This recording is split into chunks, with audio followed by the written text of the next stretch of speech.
Welcome back students.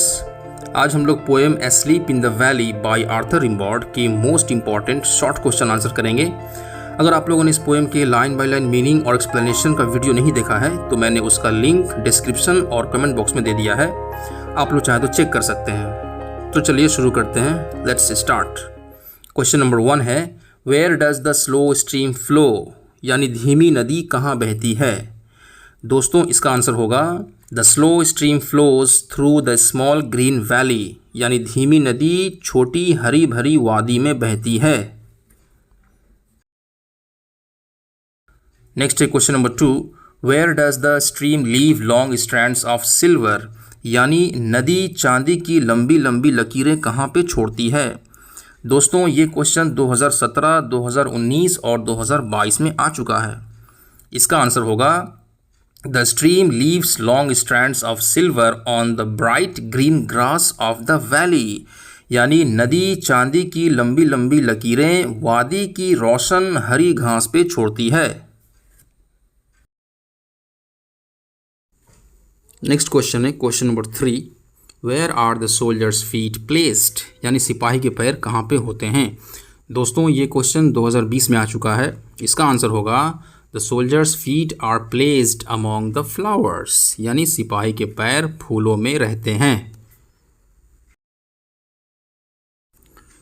Question number 4 है, Y is the soldier पेल, यानी सिपाही पीला क्यों पड़ गया है।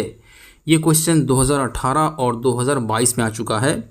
इसका हम लोग आंसर लिखेंगे the soldier is pale because he is lying dead in a valley under the warm sun, यानी सिपाही पीला पड़ गया है क्योंकि वो गर्म सूरज के नीचे एक वादी में मुर्दा पड़ा हुआ है।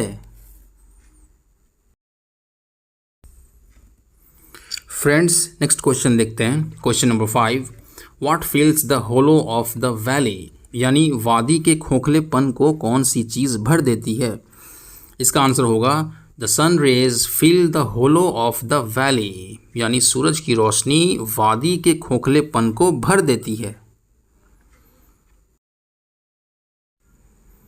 नेक्स्ट है question number 6, where does the soldier lie stretched, यानी सिपाही कहाँ पे फैल करके लेटा हुआ रहता है। दोस्तों ये क्वेश्चन 2019 और 2022 में आ चुका है। इसका आंसर होगा the soldier lies stretched in a small sun soaked green valley, यानी सिपाही एक छोटी सी सूरज की रोशनी में डूबी हुई हरी भरी सरसब्ज वादी में फैल करके लेटा हुआ रहता है। क्वेश्चन नंबर 7 है, what is meant by heavy undergrowth, यानी हेवी अंडरग्रोथ का क्या मतलब है। इसका आंसर होगा the phrase heavy undergrowth means bushes and plants, यानी जो फ्रेज है हेवी अंडरग्रोथ इसका मतलब है झाड़ियाँ और पौधे। एक और इम्पॉर्टेंट क्वेश्चन देख लेते हैं। Question number 8, how does the young soldier lie down in the valley, यानी नौजवान सिपाही वादी में कैसे लेटा हुआ रहता है। दोस्तों इसका आंसर होगा in the valley the young soldier lies open mouthed keeping his one hand on his breast, यानी नौजवान सिपाही वादी में मुंह खोल करके अपना एक हाथ अपने सीने पर रख करके लेटा हुआ रहता है। नेक्स्ट है question number 9, where does the dead soldier rest his head, यानी मुर्दा सिपाही अपना सर कहाँ पर रख करके आराम करता है। इसका आंसर होगा the dead soldier rests his head on a pillow made of fern, यानी मुर्दा सिपाही अपने सर को एक फर्न के तकिए पर रख करके आराम करता है।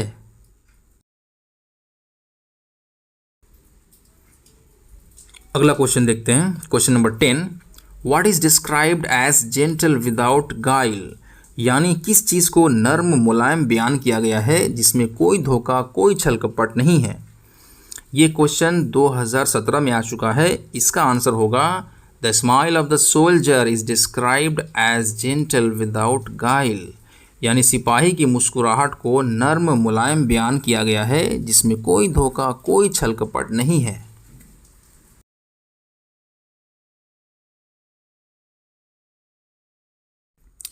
फ्रेंड्स आगे बढ़ते हैं। क्वेश्चन नंबर 11 है what is the soldier's smile compared to, यानी सिपाही की मुस्कुराहट की तुलना किस चीज़ से की गई है। ये क्वेश्चन 2020 में आ चुका है। इसका हम लोग आंसर लिखेंगे the soldier's smile is compared to the innocent smile of an infant. मतलब सिपाही की मुस्कुराहट की तुलना एक छोटे बच्चे की मासूम मुस्कुराहट से की गई है।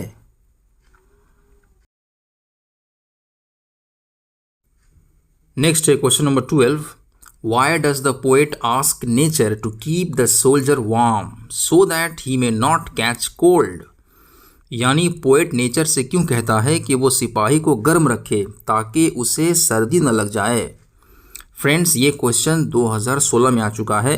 इसका आंसर होगा the poet asks nature to keep the soldier warm because he is sleeping under the open sky.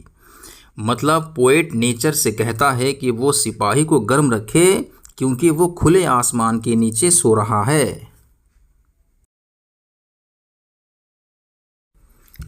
एक और इम्पॉर्टेंट क्वेश्चन देख लेते हैं। Question number 13 how does the poet bring out the innocence of the soldier in asleep in the valley. मतलब asleep in the valley में poet soldier की मासूमियत को किस तरह से जाहिर करता है। ये क्वेश्चन 2018 में आ चुका है। इसका आंसर होगा in asleep in the valley the poet brings out the innocence of the soldier by describing his smile as gentle without guile like that of an infant. मतलब एस्लीप इन द वैली में poet soldier की मासूमियत को जाहिर करता है उसकी मुस्कुराहट को शरीफ सीधा सादा बयान करके जिसमें कोई धोखा कोई छल कपट नहीं है जैसा कि एक छोटे बच्चे का होता है।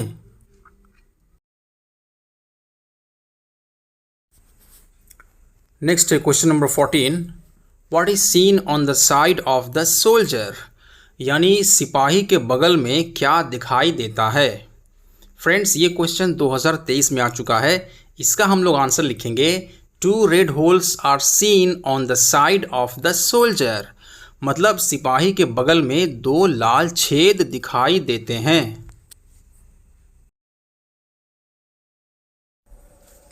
आगे बढ़ते हैं। क्वेश्चन नंबर 15 है in his side there are 2 red holes. उसके बगल में 2 लाल छेद हैं। What do the 2 red holes signify. मतलब 2 लाल छेद क्या जाहिर करते हैं। दोस्तों ये सवाल 2015 में आ चुका है। इसका हम लोग आंसर लिखेंगे 2 red holes signify that the soldier is a victim of war he has been shot dead in the battlefield. मतलब 2 लाल छेद ये जाहिर करते हैं कि सिपाही जो है वो जंग का एक शिकार है, उसे जंग के मैदान में गोली मार दी गई है।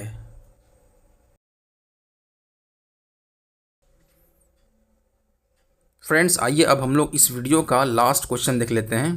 Question number 16 what is the theme of the poem asleep in the valley. यानी poem asleep in the valley का थीम क्या है। दोस्तों ये क्वेश्चन बहुत इंपॉर्टेंट है। अगर ये क्वेश्चन एग्जाम में आता है तो आप लोग इसका आंसर लिखिएगा the theme of the poem asleep in the valley is the futility of war. मतलब poem asleep in the valley का जो थीम है वो है द फ्यूटिलिटी ऑफ वार। मतलब the uselessness of war, the worthlessness of war.